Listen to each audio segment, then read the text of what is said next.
Hello guys, welcome to today's Topic TV. Dito sa Malaria, Caloocan, isang lalaking kawatan ang pumasok sa isang residential compound at nagtangkang magnakaw ng motor, 1:30 ng madaling araw. Sa video ay makikita ang lalaking ito sa kadiliman na pasipat-sipat sa lugar at may dala pang flashlight para maghanap ng kanyang mananakaw. At dahil malamig ang panahon at mahangin sa labas, kaya't napapahitit muna ng sigarilyo si kuya. Target pala nito ang mga nakaparadang motor.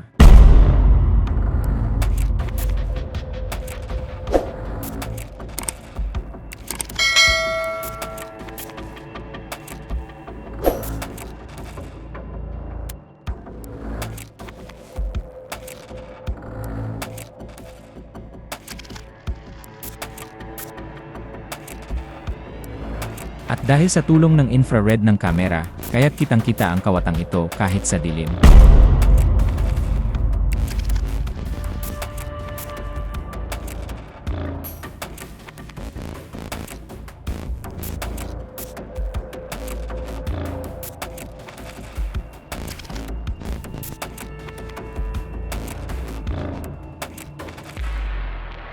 Tinanggal nito ang takip ng motor at sinubukang susian.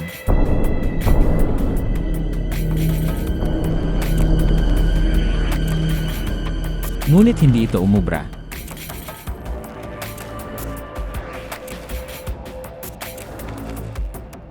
Kaya't ang kabila namang motor ang kanyang sinubukang buksan.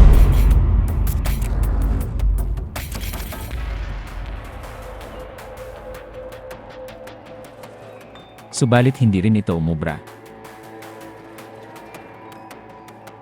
Buti na lang sabi ng may-ari ay naka-safety lock ang kanyang mga motor, kaya't walang nagawa ang kawatan kundi iwan na lang ito. Kaya mas maganda yung may mga ganitong CCTV camera na pwede mong iset sa alarm. Tutunog ito ng malakas pag may madedetect siyang gumagalaw. Pwede rin ito kahit wala kang internet. Kusa rin siyang ilaw kapag may taong nahagip.